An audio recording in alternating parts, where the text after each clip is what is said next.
살아계신 하나님, 고맙고 감사를 드립니다. 오늘도 우리에게 새 생명 주셨습니다. 주여, 오늘 이 하루를 살게 하신 것도 하나님의 은혜일진데, 그러면 주의 뜻대로 살 수 있는 우리가 되게 하여 주시옵소서. 말씀 따라 살아가며 하나님 주시는 은혜를 우리가 다 받아 누릴 수 있도록 주여 함께하여 주시옵소서. 하나님 고맙고 감사를 드립니다. 1000번째 626번째 드리는 이정인 목사 김영미 사모의 드림을 기억하소서. 주님, 가뭄의 단비를 기다립니다. 코로나 시대가 길어지면서 저마다 신앙의 정체기를 겪고 주의 전을 찾는 발걸음들도 많이 끊어졌습니다.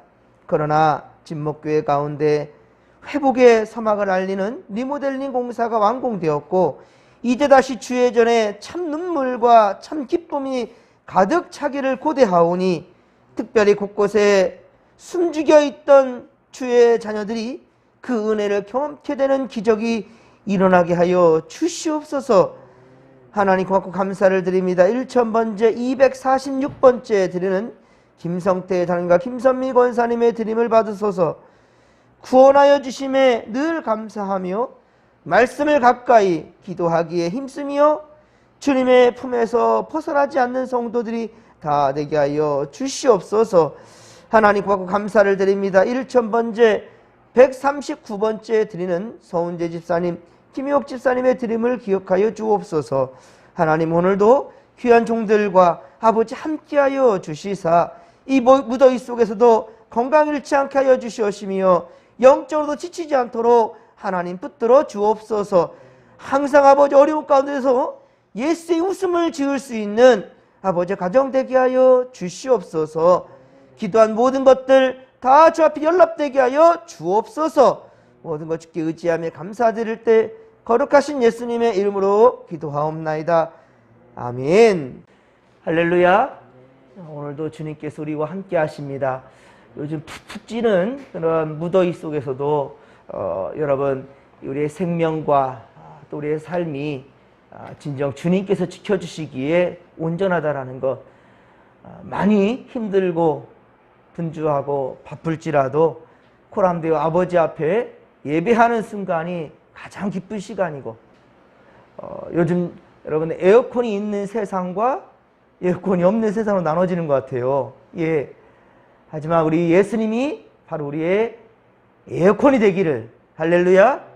항상 주님으로 말미암아 어떤 상황에서 웃을 수 있고 행복할 수 있고 마음 편할 수 있는 평강을 맛볼 수 있게 되기를 주님의 간절히 축원합니다.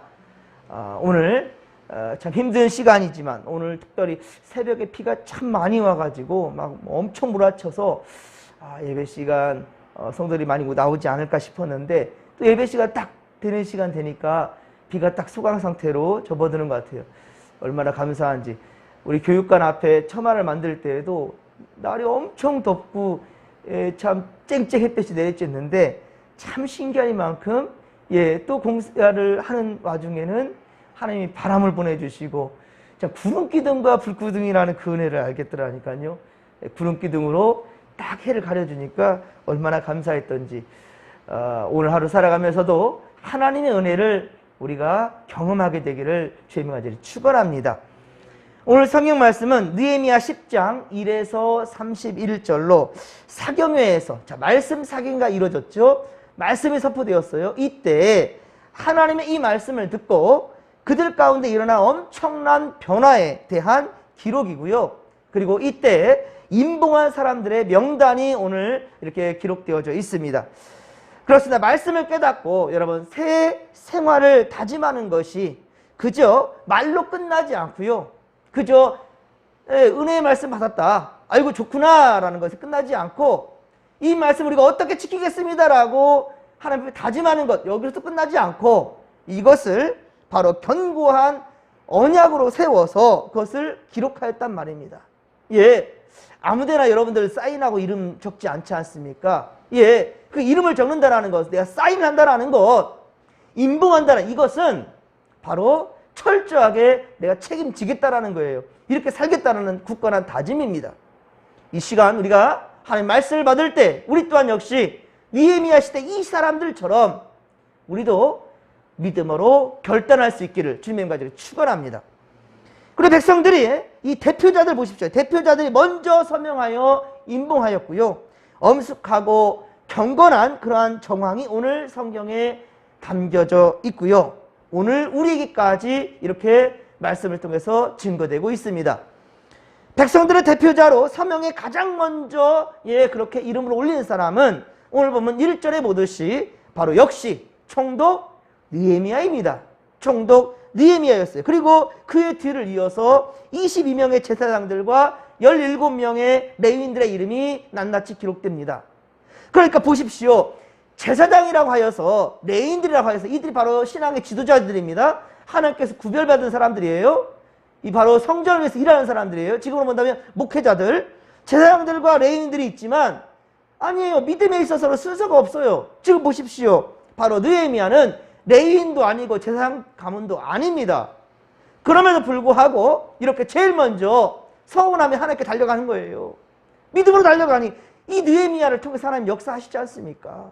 바로 이 시간 여러분 느헤미야 같은 성도들이 되기를 주님의 말들이 축원합니다. 자기가 또한 총독이라 하여서 거만하게 또 그 권세를 누리려 하지도 않았습니다. 철저히 겸손했어요. 그리고 자기가 실권을 가진 자임에도 불구하고 어떠한 이들의 공격도 인간적으로 싸워 이기려고 하지 않았습니다. 항상 그가 무엇을 했죠? 먼저는 말씀과 기도였습니다. 그리고 이 말씀 집회를 연 것도 느헤미야였고요. 자, 그리고 이 레위인들 중에서는 앞서 9장에 기록하였듯이 앞에 9장에서 보았듯이 백성을 대표하여 회개의 기도와 찬송을 올렸던 그러한 자들인 예수와 감미엘, 바니 등이 오늘 본문에 포함되어져 있습니다. 자, 그리고 14절부터는 백성의 우두머리들이 기록되는데 모두 44명입니다. 그 외 백성들은 바로 28절 이하에 보듯이 자, 비록 직접 이 언약 문서에 이름을 올리지 않았습니다. 이 사인하진 않았어요. 하지만 서명자들과 같은 마음으로 동의하고 있는 것을 봅니다. 그들은 제사장들과 레위 사람들과 문지기들과 또 노래하는 자들이었고요. 이방 사람들로 유대에 귀화한 또 등장하지요. 예, 바로 느디딤 사람들이 포함되는 것을 우리 28절에 그렇죠? 예, 느디딤 사람들이 포함되고 있는 것을 봅니다. 자, 이방 사람이었지만 이스라엘로 귀화한 사람이라고 그랬죠. 그리고 중요한 것은 이들이 무엇을 담당했습니까? 수문을 담당했어요. 예, 바로 이 예루살렘으로 들어오는 성문은 12개가 있는데 그 중에 매우 중요한 문이 바로 다 중요하겠지만 수문이에요. 수문. 예, 바로 물이 드나드는 예, 그러한 일을 또한 감당하는 것이 느디딤 사람들이었고요. 자, 그리고 지금 이 시간 말씀 집회가 진행되는 이 장소가 어디입니까? 바로 느디딤 사람들이 지금 관장하고 있는 바로 수문 광장에 지금 모여가지고 이 말씀 집회가 지금 진행되고 있는 거예요. 예, 느헤미야서 8장 1절에 보면 느헤미야 8장 1절에 보면 이 수문 광장에 지금 모여 있는 것을 보게 됩니다. 다른 분도 아니고 그러니까 바로 느디딤 사람들이 여기에 참 포커스가 있는 것을 또 여러분들 기억했으면 좋겠습니다. 그리고 이방인들과 절규한 자들, 아주 하나님께 기쁨이 되는 자들이죠. 결단한 자들이 있습니다. 이방인들과 절규한 자들과 또 하나님의 율법을 준행한 모든 자들이라 라고 28절에 또 우리 이하에 보면 알 수 있겠습니다. 이외에 부녀자들과 또한 자녀들도 함께 했고요. 그들을 지식과 총명 있는 자들이라 28절 제일 하반절이죠. 이들을 지식과 총명 있는 자들이라 그렇게 말하고 있습니다. 여러분, 지식과 지혜의 근원이 어디라고 하였습니까? 무엇이라 했습니까?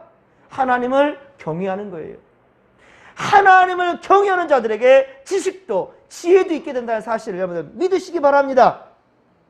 자, 그래서 이런 자들, 언약에 대해서 이해할 만한 그런 사람들이었다면 구별하지 않고 모두 같은 마음으로 이렇게 공동체, 신앙 공동체 아름다운 모습으로 하나가 되는 것을 우리가 오늘 본문을 통해서 확인하게 됩니다.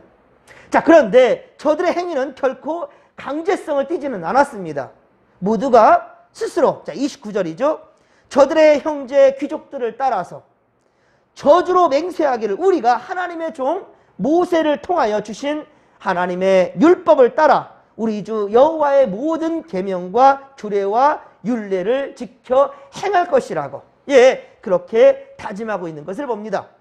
자, 그런데 이런 그들의 다짐에는 몇 가지 원칙이 있었습니다. 그들은 이것은 삶의 공동체를 변화시키는 세 가지 매우 중요한 원칙이었어요. 첫 번째 원칙은 30절입니다. 이방인과는 결혼을 하지 않겠다라는 거예요. 이방인과는 결혼을 하지 않겠다. 그래서 우리의 딸들을 이방 백성들에게 주지 아니하고 우리의 아들들을 위하여 그들의 딸들을 또한 데려오지도 않겠다라고 결단합니다. 이것은 2차 포로 귀환 때에 저들이 철저하게 또한 하나님 앞에 약속했던 것인데 3차 귀환까지 진행하면서 또 흩어져 버렸지 않습니까? 그것을 이제는 자신들의 이름을 내걸고 지금 다짐하는 겁니다. 통혼을 그렇게 하지 않겠다라는 거예요. 이것은 철저하게 이방들의 섬기는 신들과 접촉을 하지 않겠다라는 거예요. 그러한 기회를 아예 처음부터 하지 않겠다라는 거예요. 아예 차단하겠다라는 결단이지요. 사랑하는 성도 여러분, 우리도 자녀들이 믿음에서 떠나 천국 백성 되지 못하게 할 수는 없지 않겠습니까? 그러니 여러분, 절대로 믿음 없는 자들에게 여러분의 딸이나 아들들을, 손주들을 절대로 줘서는 안 됩니다. 요즘 세상 어떤 세상인데요, 저들이 좋다는데 어떻게 합니까? 그렇게 말하는 분들은 내 자식 지옥 가든지 상관없거든요. 그냥 신경 끄세요. 이런 말이에요, 여러분. 여러분, 자녀들을 사랑하고 우리 진목교회 믿음의 2세들을 생각한다 한다면 저들이 구원의 길로 들어서는 것을 여러분들 분명히 여러분들 기도의 제목을 첫 번째로 삼아야 된다 한다면 절대로 100번을 얘기해도 부족함이 없습니다. 절대로 믿음 없는 자들과 결혼 허락해서는 안 됩니다. 저들이 반드시 예수를 영접하고 믿음의 사람이 되었을 때 비로소 결혼을 허락해야 된다는 거예요. 처음부터 어려서부터 철저하게 교육하시기 바랍니다. 사랑한다면 그 영혼까지 사랑해야지요. 사랑한다면 반드시 예수 믿도록 전도한 후에야 허락해야 함을 잊지 마시기 바랍니다. 두 번째 원칙 31절에 또 보면은 안식일이나 성일에는 어떤 상거래도 하지 않겠다. 정말 예전엔 그랬어요. 정말 부수적인 신앙을 지키고자 이 주일에는요, 새벽부터 시작해서 주일 아침 예배 드리고 또 저녁 예배 드리고 오후 차양 예배를 드리고 목장 예배를 드리고 항상 예배로서 교회에서 그냥 축장 살았어요. 그리고 어떻게 다른 장을 보러 가거나 그럴 수가 없었던 그런 모습들이었어요. 거래할 수 있는 일이 절대로 하지 못하는 일이라고 규정하였었지요. 안식일이나 성일에는 오직 하나님을 예배하는 날로 여겼고요. 이날만큼은 하나님을 예배하는 일에 집중하겠다라는 강한 의지의 표현이라는 말입니다. 그래서 물건을 사고 파는 일도 중단되었다라고 지금 선언하고 있는 겁니다. 물론 오늘날 의료, 교통, 소방, 치안, 국방 등 쉼없이 돌아가야 하는 그런 영역이 분명히 있습니다. 이것은 분명히 이런 일들이 진행되는 것은 예외가 돼야겠지만 그러나 그들의 마음 중심에는 바로 삶이 예배가 되는 순간이잖아요. 예배의 중요성이 있어서는 잊어서는 안 된다라는 것이죠. 하나님께 우리가 예배함을 등한시하고 주일에도 오직 돈을 벌기 위한 일을 우리가 오직 그냥 내 유익을 위해서 돈 벌기 위해서 유익을 위해서 그렇게 주일을 보낸다면 또 어떤 이들은 들로 산으로 그렇게 자신의 유익을 위해서 놀러 가기 위해서 내가 놀기 위해서 주일 예배를 드리지 않는다? 절대로 안 될 일이라는 것이지요. 그것은 예나 지금이나 마찬가지입니다. 여러분, 주님의 날은 내 유익을 위해서 사는 날이 아니라 하나님의 영광을 위해 사는 날이라는 사실을 여러분 잊지 않기를 바랍니다. 그렇다고 해서 우리가 주일에 일한다고 해서 더 많은 부를 누리는 것도 아니에요. 더 건강해지는 것도 아닙니다. 더 행복을 찾아가는 것도 아닙니다. 여러분, 물고기가 물 밖을 나가는 순간 죽음입니다. 그것이 자유가 아니란 말이에요. 오직 주님 안에서 한 주간을 믿음으로 시작할 수 있는 성도들이 되기를 주님의 간절히 축원합니다.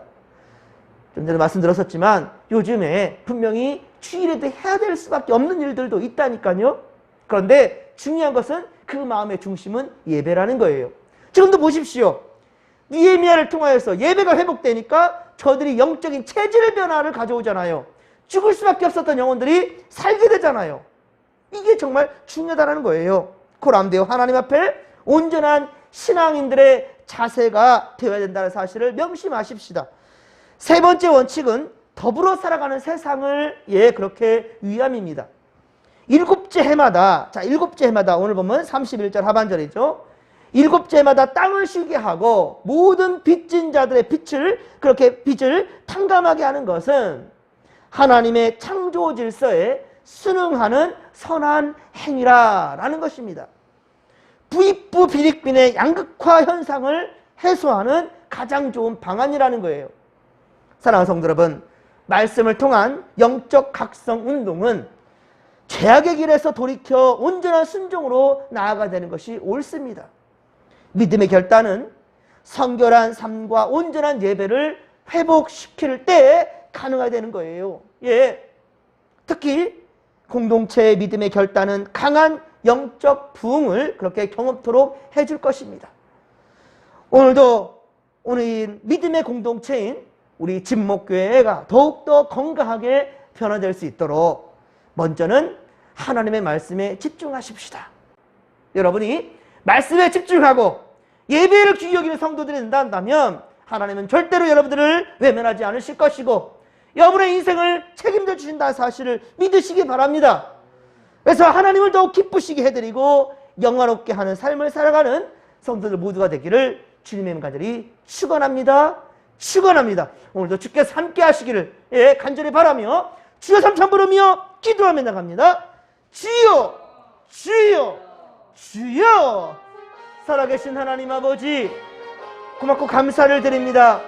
오늘도 주여 주님의 기쁨 되기를 원합니다. 주님의 인도하심 따라 살며 하나님의 영광 되기를 원합니다. 하나님, 이 느헤미야 시대에 하나님 아버지 정말 이 포로